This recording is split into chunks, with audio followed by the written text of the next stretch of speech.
नमस्कार विद्यार्थी मित्रांनो, स्वागत आहे तुम्हा सर्वांचं अभ्यास गुरु या चॅनलवर। विद्यार्थी मित्रांनो, या व्हिडिओमध्ये जे प्रश्न आपण पाहणार आहोत ते सर्व प्रश्न पोलीस भरती, तलाठी भरती, वनरक्षक भरतीमध्ये विचारले गेलेले आहेत। काही प्रश्न हे 10 वेळापेक्षाही जास्त वेळा पोलीस भरतीमध्ये विचारले गेलेले आहेत। त्यामुळे हा व्हिडिओ प्रामाणिकपणे शेवटपर्यंत पहा। चला तर बघूया प्रश्न पहिला। पहा, या ठिकाणी प्रश्न पहिला आहे, संत तुकाराम महाराज यांची समाधी कोणत्या ठिकाणी आहे? तर देहू या ठिकाणी संत तुकाराम महाराज यांची समाधी आहे। पुढील प्रश्न पहा, साईबाबा यांची समाधी कोणत्या ठिकाणी आहे? तर शिर्डी या ठिकाणी साईबाबा यांची समाधी आहे। शिर्डी कोणत्या जिल्ह्यात आहे? तर लक्षात ठेवा, अहिल्यानगर जिल्ह्यामध्ये शिर्डी आहे। अहिल्यानगर। ओके। जनार्दन स्वामी यांची समाधी कोणत्या ठिकाणी आहे?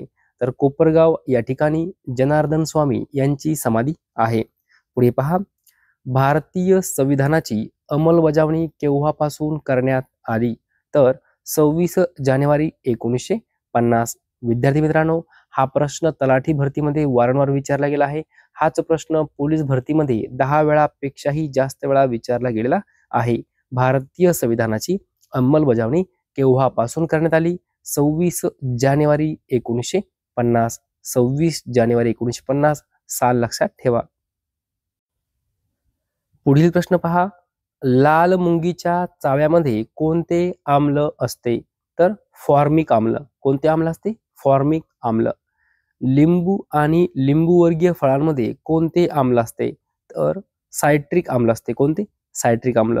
विद्यार्थी मित्रांनो, लाल मुंगीच्या चाव्यामध्ये फॉर्मिक आम्ल आणि लिंबूवर्गीय फळांमध्ये सायट्रिक आम्ल लक्षात ठेवा। दोन्ही प्रश्न पोलीस भरती, तलाठी भरतीमध्ये विचारले गेलेले आहेत। पोटॅशियमची संज्ञा कोणती आहे? तर के। आयर्नची संज्ञा Fe। जस्त संज्ञा कोणती आहे जस्ताची? Zn। ओझोन वायूची संज्ञा कोणती आहे? O3। लक्षात ठेवा, ओझोन वायूची संज्ञा O3। राष्ट्रपती राजवट कोणत्या कलमांतर्गत आहे? तर कलम क्रमांक 356 राष्ट्रपती राजवट। आर्थिक आणीबाणी कोणत्या कलमांतर्गत येते? तर कलम क्रमांक 360। लक्षात ठेवा, राष्ट्रपती राजवट जर म्हटलं 356 आणि आर्थिक आणीबाणी म्हटलं तर कलम 360। राज्यपालांना अध्यादेश जारी करण्याचा अधिकार कोणत्या कलमांतर्गत दिला आहे? तर कलम क्रमांक 213। राज्यपालांना अध्यादेश जारी करण्याचा अधिकार कलम क्रमांक 213 अंतर्गत दिलेला आहे। राष्ट्रीय आणीबाणी कोणत्या कलमांतर्गत येते? तर 352। राष्ट्रीय आणीबाणी 352। पुढे पहा, टकला मकान वाळवंट कुठे आहे? तर चीन देशामध्ये टकला मकान वाळवंट आहे। वुड्स डिस्पॅचला भारतातील इंग्रजी शिक्षणाचं मॅग्ना कार्टा कोणत्या वर्षी म्हटलं गेलं? तर 1854। 1854। वुड्स डिस्पॅचला भारतातील इंग्रजी शिक्षणाचं मॅग्ना कार्टा म्हटलं गेलं 1854। पुढे पहा, डॉक्टर बाबासाहेब आंबेडकर आंतरराष्ट्रीय विमानतळ कुठे आहे? तर नागपूर या ठिकाणी डॉक्टर बाबासाहेब आंबेडकर आंतरराष्ट्रीय विमानतळ आहे। भारताचे क्षेत्रफळ जगाच्या एकूण क्षेत्रफळाच्या किती टक्के आहे? तर 2.4%। वारंवार पोलीस भरती, तलाठी भरतीमध्ये हा प्रश्न विचारला गेला आहे। भारताचे क्षेत्रफळ जगाच्या एकूण क्षेत्रफळाच्या किती टक्के आहे? 2.4%। 1600 मध्ये भारतात कोणत्या कंपनीची स्थापना झाली होती? तर ईस्ट इंडिया कंपनी। पहा, ईस्ट इंडिया कंपनी स्थापना भारतात कधी झाली होती? तर 1600 मध्ये। एकात्मक शासन पद्धतीत सर्व अधिकार कोणाच्या हाती असतात? तर केंद्रीय सरकार। एकात्मक शासन पद्धतीत सर्व अधिकार हे केंद्रीय सरकारच्या हाती असतात। पुढे पहा, त्सुनामीचे मुख्य कारण काय आहे? तर भूकंप। त्सुनामीचे मुख्य कारण भूकंप। कबीरांचे गुरु कोण होते? तर स्वामी रामानंद। पहा, कबीरांचे गुरु कोण होते? स्वामी रामानंद। पुढील प्रश्न पहा, चार मिनार करंडक कोणत्या खेळाशी संबंधित आहे? तर ॲथलेटिक्स. लक्षात ठेवा, चार मिनार करंडक ॲथलेटिक्स या खेळाशी संबंधित आहे. थॉमस चषक कोणत्या खेळाशी संबंधित आहे? तर बॅडमिंटन. दोन्ही प्रश्न पोलीस भरतीमध्ये विचारले गेले आहे. चार मिनार करंडक जर विचारलं तर ॲथलेटिक्स आणि थॉमस चषक जर म्हटलं तर बॅडमिंटन. पुढे पहा, वॉकर कप कोणत्या खेळाशी संबंधित आहे? गोल्फ. वॉकर कप गोल्फ या खेळाशी संबंधित आहे. विश्वातील सर्वात मोठा ग्रह कोणता आहे? तर गुरु हा विश्वातील सर्वात मोठा ग्रह आहे. त्यालाच काय म्हणतात? ज्युपिटर.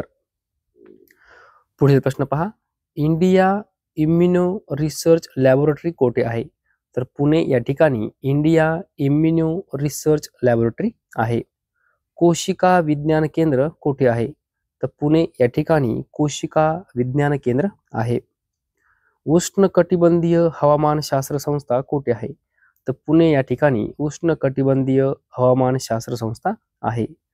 भारत इतिहास संशोधन मंडळ कोठे आहे? तर पुणे या ठिकाणी भारत इतिहास संशोधन मंडळ आहे. स्वतंत्र मजूर पक्षाची स्थापना कोणी केली? तर डॉक्टर बाबासाहेब आंबेडकर. विद्यार्थी मित्रांनो, हा प्रश्न पोलीस भरतीमध्ये 10 वेळापेक्षाही जास्त वेळा विचारला गेला आहे. हाच प्रश्न तलाठी भरतीमध्ये सुद्धा 7 ते 8 वेळेस विचारला गेला आहे. स्वतंत्र मजूर पक्षाची स्थापना डॉक्टर बाबासाहेब आंबेडकर. ओके.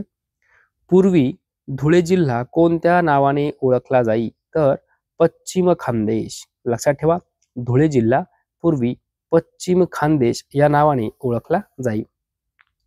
मानवी शरीरातील सर्वात मोठी ग्रंथी कोणती आहे? तर यकृत ही मानवी शरीरातील सर्वात मोठी ग्रंथी आहे. हा प्रश्न 20 वेळापेक्षाही जास्त वेळा पोलीस भरती, तलाठी भरतीमध्ये विचारला गेला आहे. भारतातील केशरचे सर्वाधिक उत्पादन कोणत्या ठिकाणी होते? तर जम्मू काश्मीर. केशरचे सर्वाधिक उत्पादन जम्मू काश्मीर. पुढील प्रश्न पहा, जगातील सर्वात मोठे बेट कोणते? तर ग्रीनलँड हे जगातील सर्वात मोठे बेट आहे. भारतात कोणता दिवस राष्ट्रीय ग्राहक दिवस म्हणून ओळखला जातो? तर 24 डिसेंबर. 24 डिसेंबर राष्ट्रीय ग्राहक दिवस. 24 डिसेंबर. रथ यात्रा कोणत्या राज्यात प्रसिद्ध आहे? तर ओडिसा राज्यामध्ये रथ यात्रा प्रसिद्ध आहे. ओणम हा कोणत्या राज्यातील प्रसिद्ध महोत्सव आहे? तर केरळ राज्यातील प्रसिद्ध महोत्सव कोणता आहे? ओणम. विद्यार्थी मित्रांनो, हा प्रश्न खूप वेळा तलाठी भरतीमध्ये विचारला गेला आहे. हाच प्रश्न पोलीस भरतीमध्ये खूप वेळा विचारला गेला आहे. ओणम केरळ. ओणम केरळ. ओके. पुढे पहा, लोकरंग उत्सव हा कोणत्या राज्यातील प्रसिद्ध उत्सव आहे? तर मध्य प्रदेश. लोकरंग उत्सव मध्य प्रदेश. बोनलू महोत्सव हा कोणत्या राज्यातील प्रसिद्ध महोत्सव आहे? तर तेलंगणा. बोनलू महोत्सव तेलंगणा. लोकरंग उत्सव मध्य प्रदेश आणि बोनलू महोत्सव तेलंगणा. विद्यार्थी मित्रांनो, संत एकनाथ महाराज यांची समाधी कोणत्या ठिकाणी आहे? असा प्रश्न वारंवार पोलीस भरतीमध्ये विचारला गेला आहे. तर पैठण या ठिकाणी संत एकनाथ महाराज यांची समाधी आहे. आता या ठिकाणी काही संत आहे आणि त्यांच्या समाध्या आहेत, त्या तोंडी पाठ करून ठेवा. पहा, संत गजानन महाराज यांची समाधी कुठे आहे? तर शेगाव या ठिकाणी आहे. संत ज्ञानेश्वर महाराज समाधी कुठे आहे? आळंदी या ठिकाणी आहे. संत गोरोबा कुंभार ढोकी या ठिकाणी त्यांची समाधी आहे. संत चोखामेळा यांची समाधी कुठे आहे? पंढरपूर या ठिकाणी आहे. मच्छिंद्रनाथ यांची समाधी सप्तशृंगी या ठिकाणी आहे. संत तुकडोजी महाराज यांची समाधी मोझरी या ठिकाणी आहे. विद्यार्थी मित्रांनो, या ठिकाणी जे काही संत दिलेले आहेत आणि त्यांच्या ज्या काही समाध्या आहेत, यावर वारंवार पोलीस भरतीमध्ये प्रश्न विचारला गेला आहे, तलाठी भरतीमध्ये प्रश्न विचारला गेला आहे. तोंडी पाठ करून ठेवायचा आहे. संत एकनाथ म्हटलं की पैठण, संत गजानन महाराज शेगाव, संत ज्ञानेश्वर आळंदी, संत गोरोबा कुंभार ढोकी, संत चोखामेळा पंढरपूर, मच्छिंद्रनाथ सप्तशृंगी आणि संत तुकडोजी महाराज मोझरी. लक्षात ठेवा, संत आणि त्यांचे समाधीस्थळ तोंडी पाठ करून ठेवायचे आहे. विद्यार्थी मित्रांनो, जर तुम्हाला आपला हा व्हिडिओ आवडला असेल तर नक्की लाईक करा, शेअर करा, सबस्क्राईब करा. धन्यवाद.